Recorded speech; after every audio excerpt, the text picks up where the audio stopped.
మంగళిగూడెంలో ఒక దారుణ ఘటన చోటు చేసుకుంది.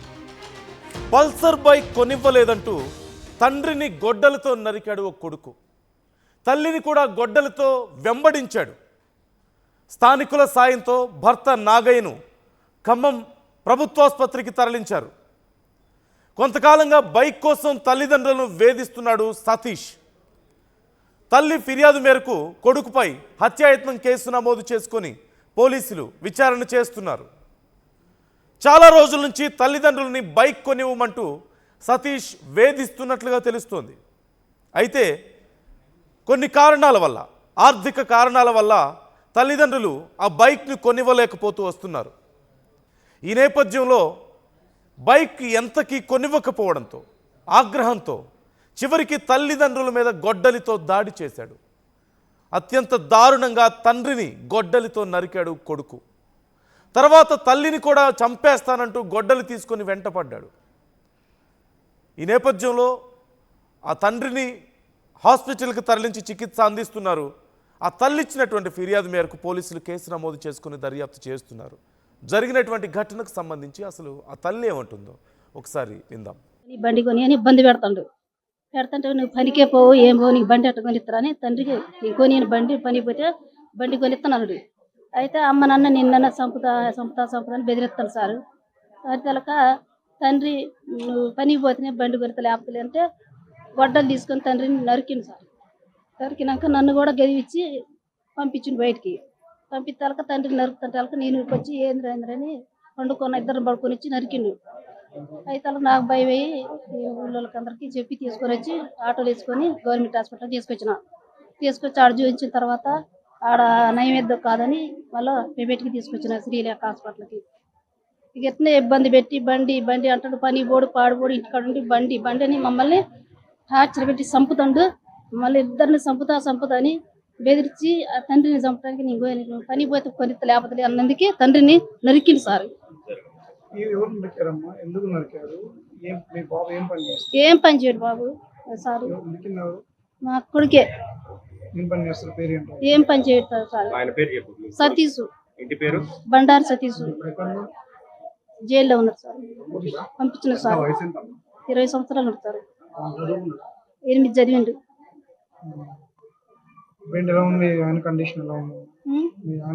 ఆయన కండిషన్ అట్నే ఉంది సార్.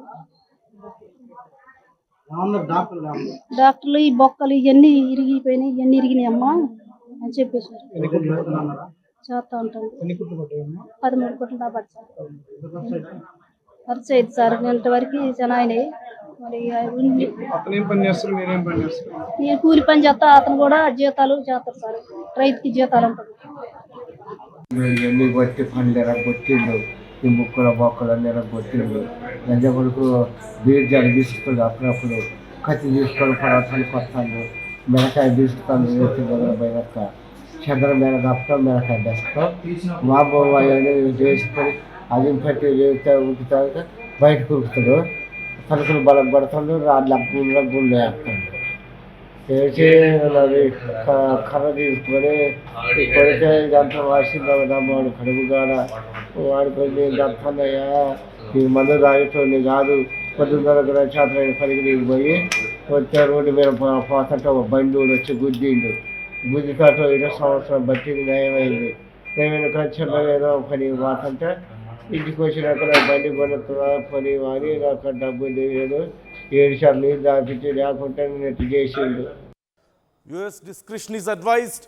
మేము చూపిస్తున్నటువంటి ఈ ఫోటోలు, వీడియోలు, మేము చెప్తున్నటువంటి సమాచారం కొంచెం కఠినంగా ఉండొచ్చు. సున్నిత మనస్కులు గాయపడవచ్చు. జాగ్రత్తలు తీసుకోవాలంటూ ఆర్టీవీ సూచిస్తోంది. US description is advised. ఇక ఆ తల్లి తండ్రి మాట్లాడినటువంటి మాటలు మనం విన్నాం. పని పాట లేకుండా తిరుగుతుంటాడు కొడుకు. 20 ఏళ్ల వయసు, 8వ తరగతితో చదువు ఆపేశాడు. బండి కొనివ్వండి, నాకు బైక్ కావాలి అని చెప్పి చాలా రోజుల నుంచి తమను వేధిస్తున్నాడని, నువ్వు ఏ పని చెయ్యవు, ఊరికే గాలికి తిరుగుతున్నావు, నీకెందుకు బైక్ అని చెప్పి తల్లిదండ్రులు అడిగినందుకు ఆ తల్లిదండ్రుల మీద గొడ్డలితో దాడి చేశాడు. ఆ తండ్రి మీద చేసినటువంటి ఆ దాడితో తండ్రి ముఖం, తలలో ఉన్నటువంటి ఆ ఎముకలు, పుర్రె భాగం అంతా కూడా డ్యామేజ్ అయినట్లుగా తెలుస్తోంది. అలాగే తల్లి వెంట కూడా పడ్డాడు, తల్లిని కూడా చంపేస్తానని. గతంలో చాలాసార్లు నాకు బైక్ కొనివ్వకపోతే మీ ప్రాణాలు తీస్తాను, మిమ్మల్ని చంపేస్తానంటూ ఆ యువకుడు అనేక సార్లు బెదిరించినట్లుగా తెలుస్తోంది. ఈ అంశానికి సంబంధించి డీటెయిల్స్ తెలుసుకుందాం. మా ప్రతినిధి ఉదయ్ మనతో జాయిన్ అవుతున్నారు. ఉదయ్, ఇప్పుడు ప్రస్తుతం ఆ తండ్రి పరిస్థితి ఎలా ఉంది, ఏం చర్యలు తీసుకుంటున్నారు, డీటెయిల్స్ ఏంటి ఓవరాల్గా? తాను కోరుకున్నటువంటి ద్విచక్ర వాహనాన్ని కొనివ్వలేదన్న ఒక అక్కసుతో, ఆ కారణంతో ఏకంగా కన్న తల్లిదండ్రులపైనే హత్యాయత్నం చేయబోయాడు కొడుకు. ఈ దారుణ ఘటన ఖమ్మం జిల్లా రూరల్ మండలం మంగళగూడెంలో చోటు చేసుకుంది.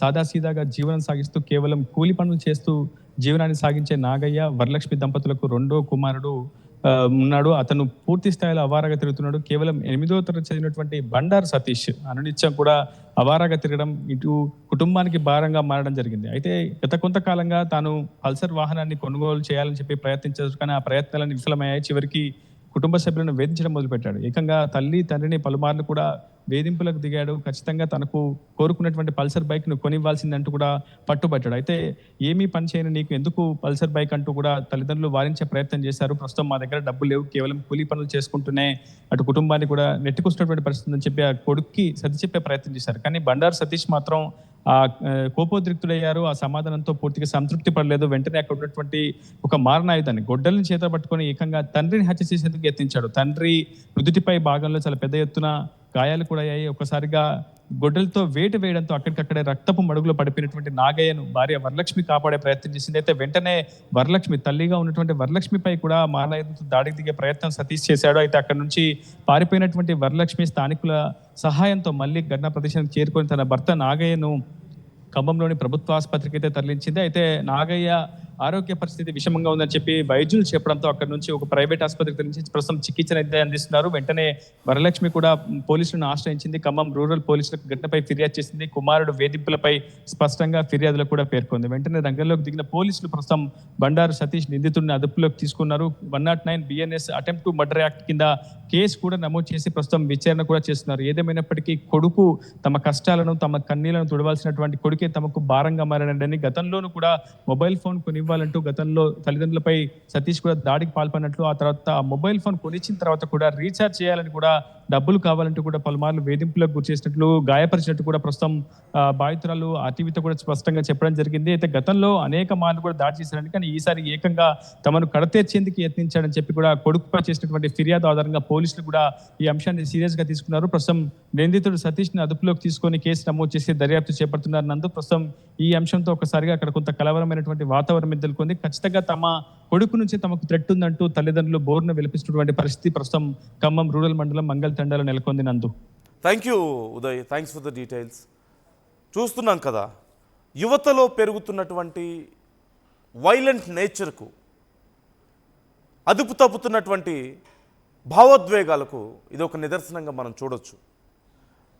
తల్లిదండ్రులు ఒక ఫోన్ కొనివ్వలేదనో, ఒక బైక్ కొనివ్వలేదనో, లేదంటే తమకు నచ్చిన సినిమా హీరో ఫస్ట్ రోజు సినిమాకు వెళ్ళనివ్వలేదనో, ఆ టికెట్స్కి డబ్బులు ఇవ్వలేదనో, లేదంటే గర్ల్ ఫ్రెండ్తో బయటికి వెళ్తే వాళ్ళ మీద తన మీద కోప్పడ్డారనో, ఇలాంటి కారణాలతో తల్లిదండ్రుల ప్రాణాలు తీయడానికి కూడా పిల్లలు సిద్ధం అవుతున్నారంటే మానసికంగా ఏ స్థాయిలో ఉంటున్నారో ఇప్పటి యువత ఒక్కసారి గమనించాలి.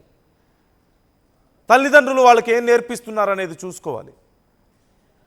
ఎవరితో వాళ్ళు ఫ్రెండ్షిప్ చేస్తున్నారో, ఫోన్లో ఎలాంటి కాంటెంట్ను చూస్తున్నారో, ఇలా ప్రతి ఒక్కటి అబ్జర్వ్ చేయాల్సిన అవసరం ఎంతైనా ఉంది. స్కూల్స్ కూడా ఈ విషయంలో మరింత కేర్ఫుల్గా ఉండాలి. మార్కుల కోసం, ర్యాంకుల కోసం పిల్లల్ని నానా చిత్రవద చేస్తున్నటువంటి స్కూల్స్ కొంచెం మానసికంగా పిల్లల ఎదుగుదల ఎలా ఉందనేది కూడా చూడాల్సిన అవసరం ఉంది. దాని గురించి కూడా కొంత ప్రయత్నాలు చేయాల్సిన అవసరం ఉంది. ఈ అంశంపై మీ అభిప్రాయాలను తెలియజేయండి, కామెంట్ చేయండి.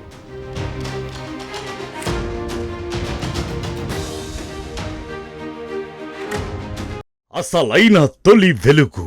ఫాలో వాట్సాప్ @తొలి వెలుగు official.